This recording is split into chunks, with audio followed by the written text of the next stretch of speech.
اعوذ باللہ من الشیطان الرجیم بسم اللہ الرحمن الرحیم من کان یرید العاجلۃ عجلنا له فیہا ما نشاء لمن نرید ثم جعلنا له جہنم یصلاها مذموما مدحورا ومن اراد الآخرۃ وسعى لها سعیها وهو مؤمن فَأُولَٰئِكَ كَانَ سَعْيُهُمْ مَشْكُورًا كُلًّا نُمِدُّ هَٰؤُلَاءِ وَهَٰؤُلَاءِ مِنْ عَطَاءِ رَبِّكَ وَمَا كَانَ عَطَاءُ رَبِّكَ مَحْظُورًا انظُرْ كَيْفَ فَضَّلْنَا بَعْضَهُمْ عَلَىٰ بَعْضٍ وَلَلْآخِرَةُ أَكْبَرُ دَرَجَاتٍ وَأَكْبَرُ تَفْضِيلًا۔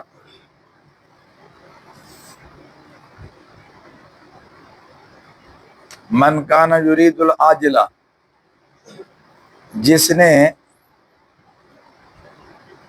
ارادہ کیا، من کان یرید، جس شخص نے چاہا، ارادہ کیا، عاجلہ تھا، یہ جو لفظ ہے نا عاجلہ، ویسے لفظی معنی عاجلہ کا جلدی ہوتا ہے، لیکن یہاں اس سے دنیا مراد ہے کہ آخرت کے مقابلے میں یہ جلدی ہے، یہ نقد ہے وہ ادھار ہے، یہ پہلے ہے اور وہ کیا ہے بعد ہے، تو اس کی نسبت یہ جلدی ہے، تو یہ اس کا نام ہے عاجلہ، یہ دنیا کا نام ہے آخرت کے مقابلے میں، وہ آخرہ ہے، یہ عاجلہ ہے، ٹھیک ہے۔ تو ترجمہ کیا بنے گا؟ من کان یرید العاجلہ، جس نے چاہا دنیا کو، جس نے ارادہ کیا دنیا کا یا جس نے چاہا دنیا کو، عجلنا لہو، تو ہم بھی جلدی دے دیتے ہیں اسے، جس نے چاہا، یہ جو لفظ ہے نا یریدو، آپ اس کا مفہومی ترجمہ کر سکتے ہیں، جس نے طلب کیا، جس نے چاہا، سمجھ آ رہی، جس نے ارادہ کیا، یہ سارے مفہوم اس کے بنتے ہیں، لفظی معنی اس کا یہی ہے، ارادہ کرنا یا چاہنا۔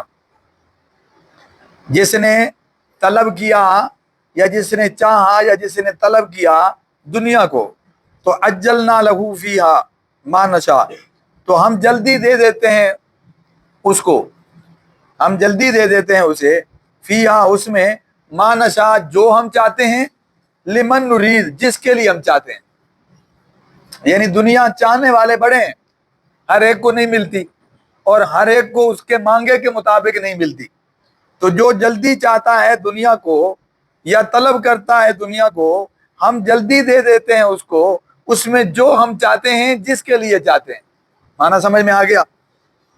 ثم، پھر جعلنا لہو جہنم، ہم نے بنا دیا اس کے لیے جہنم، ہم نے بنا دیا اس کے لیے جہنم کو، یعنی اس کا انجام کیا ہے؟ جہنم۔ یہ وہ آدمی ہے، صرف دنیا طلب کرنے پر اس کو جہنم نہیں مل رہی، اس کو سمجھیں، آخرت کے مقابلے میں دنیا طلب کرنے پر اس کو جہنم مل رہی ہے، تو آخرت کا انکار کر کے اور اسے چھوڑ کے کوئی دنیا مانگے تو پھر اس کا ٹھکانہ جہنم ہے، سمجھ آ رہی؟ یہاں یہی مراد ہے کہ پھر ایسا آدمی جو دنیا کا طلبگار ہے، آخرت سے اس کو کوئی تعلق نہیں ہے، تو اللہ فرما رہے ہیں اس کا انجام کیا ہے کہ ثم جعلنا لہو جہنم، پھر ہم نے بنا دیا اس کے لیے ٹھکانہ جہنم، یصلاھا مذموما مدحورا، داخل ہوگا وہ اس میں مذموما، مذموم کا معنی مذمت کیا ہوا، ذلت رسوائی کے معنی میں ہے، اور مدحورا، ددکارا ہوا، ددکارا ہوا، ظاہر ہے کہ دنیا کی لالچ میں آخرت چھوڑی اور آخرت سے بھی بچ نہ سکا، نہ یہاں کے رہے نہ وہاں کے رہے، تو اس لیے ترجمہ یہ ہے کہ یصلاھا مذموما مدحورا، داخل ہوگا وہ اس جہنم میں مذمت کیا ہوا، ددکارا ہوا، مذمت کیا ہوا، ددکارا ہوا۔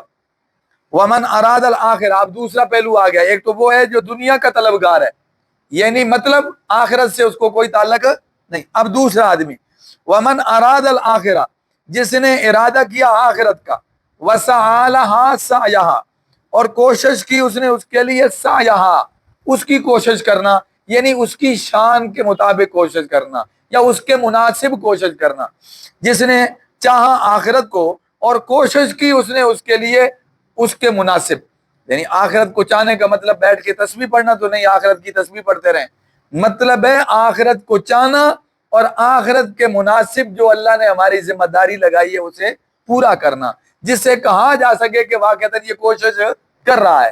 تو جس نے ارادہ کیا آخرت کا اور کوشش کی اس نے اس آخرت کے لیے،